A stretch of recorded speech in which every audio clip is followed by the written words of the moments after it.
Verghese, in diplomacy, optics often speak louder than words. What does the single frame of Modi, Xi and Putin sitting together, laughing it out, sharing the same stage really reveal about the direction geopolitics is taking? Let's start with that before we dive deep into what the Prime Minister spoke at the summit.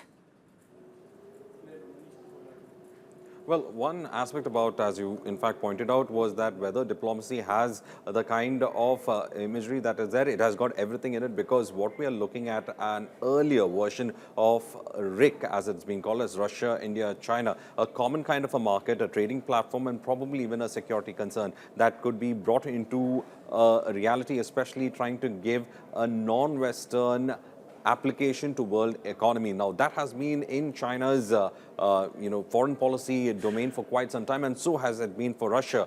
India has been part of it and yet not part of it because of its non-aligned nature and strategic autonomy it believes in. But India has also been speaking about a multipolarity that it's been looking at, probably looking at how Western-dominated financial systems as well as foreign policy has been running the world for the last almost 200 years. And probably this is the first time that could be a change, especially when it comes to Asian countries coming together with the help of Russia to have a different kind of a world order where economics is also in fact set. So clearly, when we are looking at the current situation where we see the diplomatic bonhomie going on between India, Russia and China, we are looking at a troika of sorts, which could not only translate into a probable and viable alternative to the European-American axis of economic economic polarization in the world, to something where the third world also could in fact, or rather the global south could also pivot towards another economic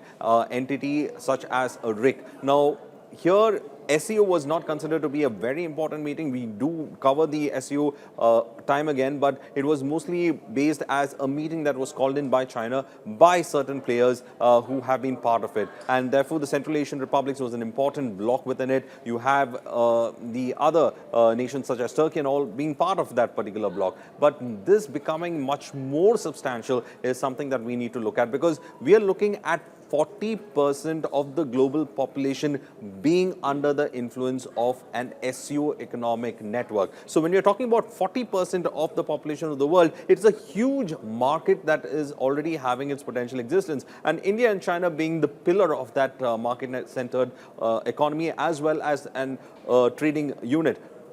Russia, meanwhile, has got large natural resources that have not been explored, especially in the Siberian area. It has not been able to exploit those natural resources as well, and probably with a large-scale industrialization process that it's been looking for its Far East, India and China could be the countries that could be pitching in.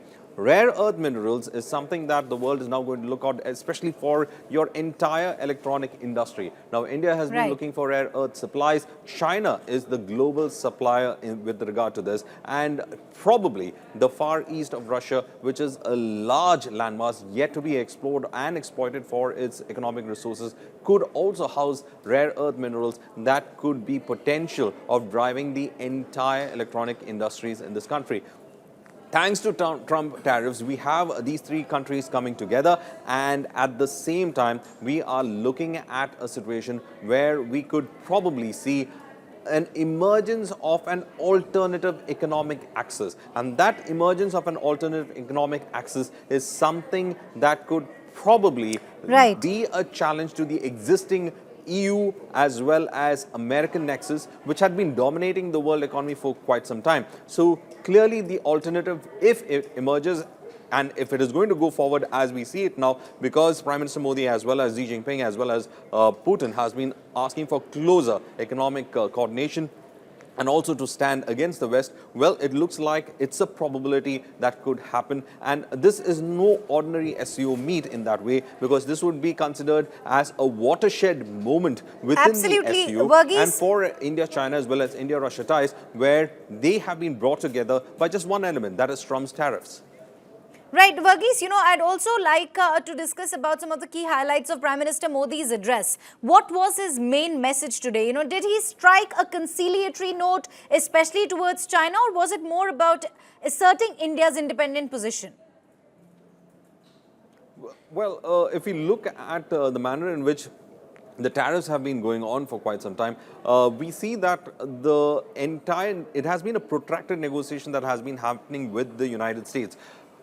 Because of our border disputes with China, which has been, has a history of itself for the last 65 odd years, and the kind of issues that it has cropped up, we have seen that the kind of potential of economic heft that both these countries, India and China, could in fact bring to the world stage has been quietly, not up to that potential because of this distrust. But right now it looks like there is an attempt to overcome this distrust in a large way. And as of such, Quad as a grouping also has suffered, because you see, when the Quad was in fact imagined as an idea, you had Japan at the northernmost and India at the southernmost that would form kind of an arch around China. But unfortunately, what has happened is that when you look at the Quad grouping, there was trust issues in the beginning itself, because if you look within the Quad grouping, there was a grouping called the ACUS that was in fact formed all of a sudden when Joe Biden was there.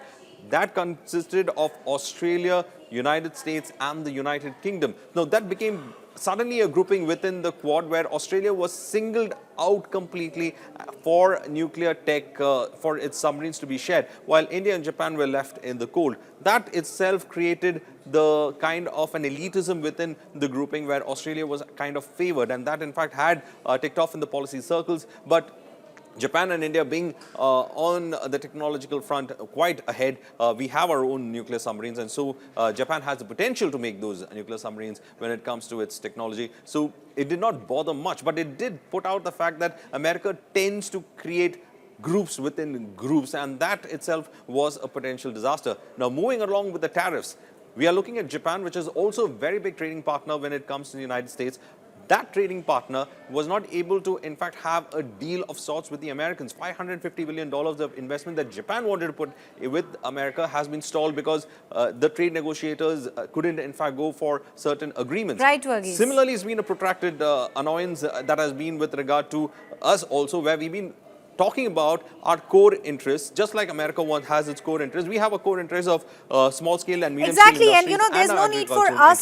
which we cannot Exactly, compromise. Varghese, and there is absolutely We are being no very need. practical about it, but we are also ready to give leverage to the Americans Right, in certain Varghese. other sectors, which they seem to be not interested at all. So, and with the Pete Navarro also making baseless allegations to a large extent, things have not been good when it comes to a relationship that has been building for the last 25 years. In fact, from the time of visit of Bill Clinton, we have been seeing how they engage with then Prime Minister Vajpayee, and they have been in fact trying to bring a close relationship.